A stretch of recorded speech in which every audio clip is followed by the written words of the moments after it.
Hello. It is January 20th, 2025, and I'm here with you. Looking to check in on the beginning of class and talk a little bit about what you can expect this semester.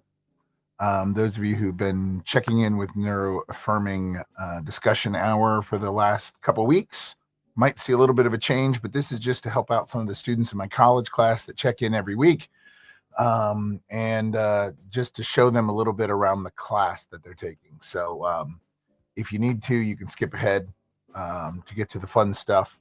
But I do want to give you a quote before we get going. And remember that darkness cannot drive out darkness. Only light can do that. Hate can't drive out hate. Only love can do that. And of course, that comes from MLK on his day. So it is the 20th. It is Inauguration Day. It is MLK Day. It is cold. So I welcome you and want to get started. So want to talk a little bit about the class. And up to this point, basically, you're signing into the class. You're subscribing to this channel.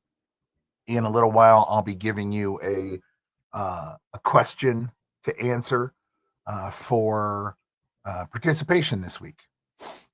So basically what we're going to be looking at is I just want to kind of walk you through the course, talk about the assignments, talk about what you should be doing now and how to get started in Humanities 101, because this course is an asynchronous online course for a lot of you. There's only one section that I have that is hybrid, and they're here helping me answer your questions. Okay.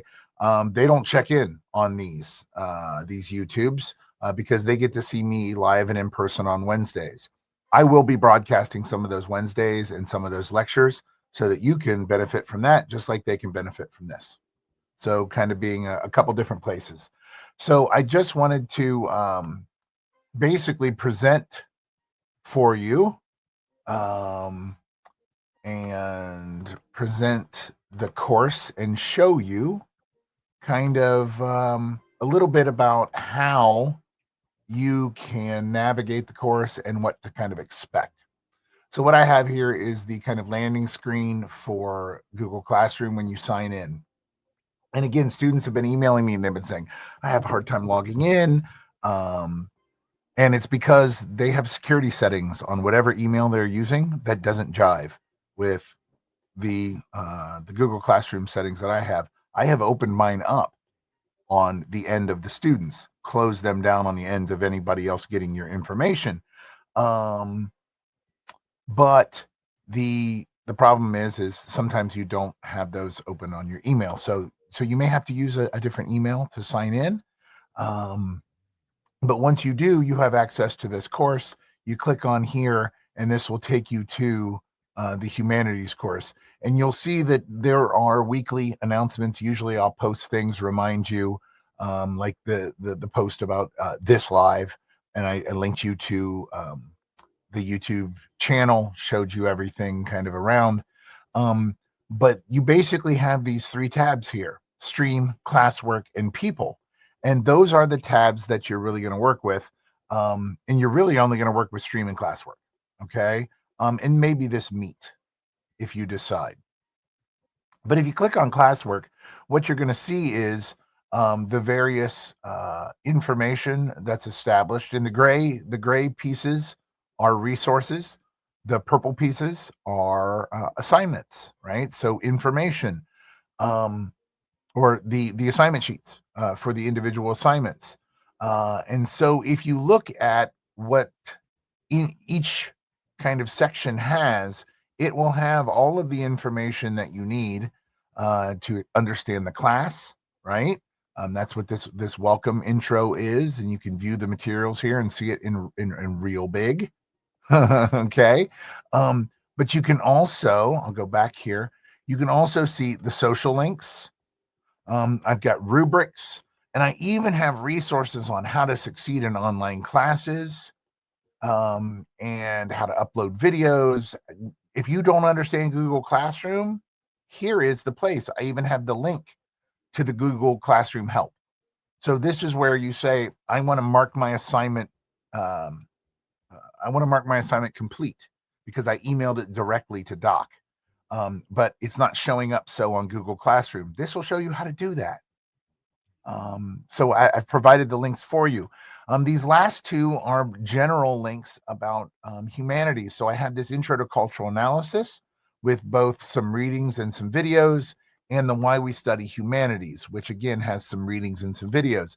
You want to look at this. This is what I expect you to be doing over the next couple of weeks as we prepare for the first assignment that will start in February. We've got about a week to go until we get into the first assignment. So these are the sections that you should be looking at.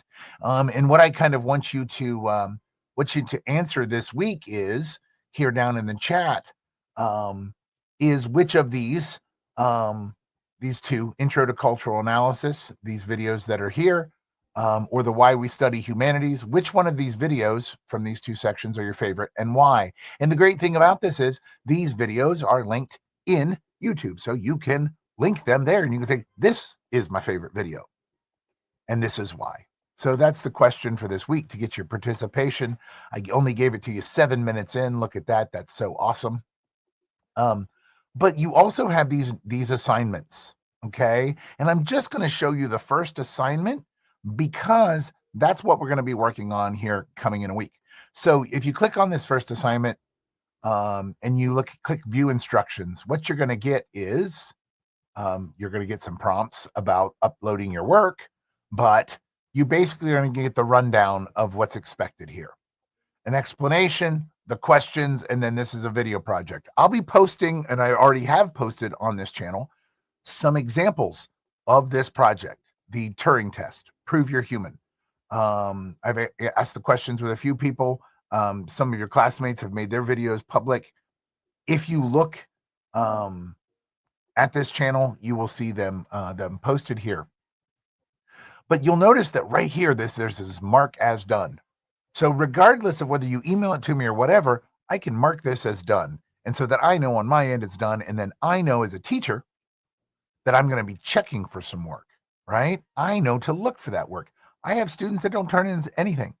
I'm not going to hunt down every student that doesn't turn in anything and say, why didn't you turn in anything?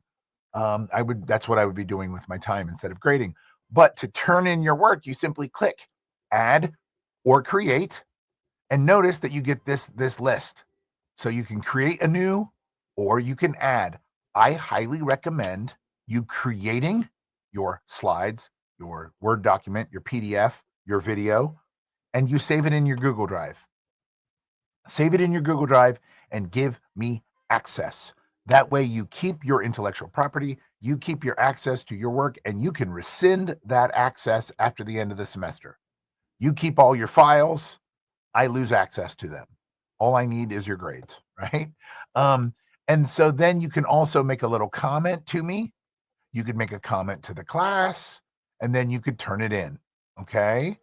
And in each of the assignments, if I go back here to the assignment section, each one of these assignments has an assignment sheet listed. So if I click on view instructions, again, it's going to give me the instructions. I click on this PDF, boom, it brings up the PDF that explains the project itself, explains what's needed.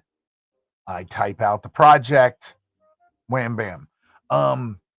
There's also extra credit in there, and there are a few other things to explore, but that's the gist of it. You've got that classwork, and then you've got that stream, and the stream really is where I will announce things. It's kind of like the message board where I can post things, you can respond, you can ask questions, and your classmates, your hybrid classmates and your asynchronous online classmates will be answering back and forth. And that way we kind of create a community in which we learn together. Because this class really isn't about subjects per se, as it is how the subjects interact with us as students, us as instructors, and vice versa. So this class really is more reflexive, or as reflexive, I guess, as an English class, but more nimble in that we really deal with the sociological, the personal, the psychological, But we deal with art, we deal with religion, we deal with social science, we deal with all of that stuff. Later this week, I'm going to be talking with the hybrid class about the origin of the humanities, and I hope to record some of that so that I can make that available to you. But there's already that video here. If you go into the archive and the channel and you look around in the various semester playlists, there are Why Do We Study the Humanities? Things of this nature. And all of these videos are here and offered for you so that you can learn. Okay. If you have questions, you know where to find me, right? You know how to ask those questions. You can post them in the Google Classroom. You can send them to me via email, right? All of those things work wonderfully. And so really going forward for this next week, I really want you to familiarize yourself with Google Classroom. I want you to subscribe to this channel, right? I want you to answer the question, right? Which one of those videos from the intro materials was your favorite and why? If you want to link it in the chat, you can do so too. Drop the link so that students can grab them. And prepare for walking through these ideas, and it really will complement your other coursework. And so this class, even though you might be taking this with one of your close friends, if they're studying something else and they have different interests, this class and these assignments are going to be vastly different for them. Because even the second assignment, even though it's seemingly a straightforward assignment in where I'm asking you the greatest invention of the 20th or 21st century, you define what greatest means and you define what invention means. So there's a lot of wiggle room there. There's a lot of wiggle room there, right? So I want to remind you that this is Humanities 101. This class is designed to be accessible. It's designed to be reflective. It's designed to be practical. It's designed to be useful. It's designed to be informative, but it's also designed to be challenging. So we are going to, as we ease our way into understanding our place in this subject and in this world, we will be challenging some of those preconceived notions. And even if you only walk away from this class challenging one human preconceived notion, I'm not even asking that you challenge your own preconceived notions. That's just that you challenge one of our collective human preconceived notions. I've done my job. I've done my job. So if you do have questions, post them down here in the comments as well. Feel free to post them on the Google Classroom. But as always, let me know your answer to the participation question. This week it's a little formal and a little technical. And next week when we meet again, we'll be following that same format, right? The Neuro-Affirming Discussion Hour, where I'll be talking about news. I'll be talking about design. I'll be talking about fun human stuff, maybe even some archaeology, some geology, and the ways in which we as humans are freaking fantastic, because we are brilliantly stupid and stupidly brilliant. And that's what makes us great, and also makes us horrible. So on today, January 20th, I want to remind you to do good, be well, and don't let the bastards grind you down. All right? Yeah.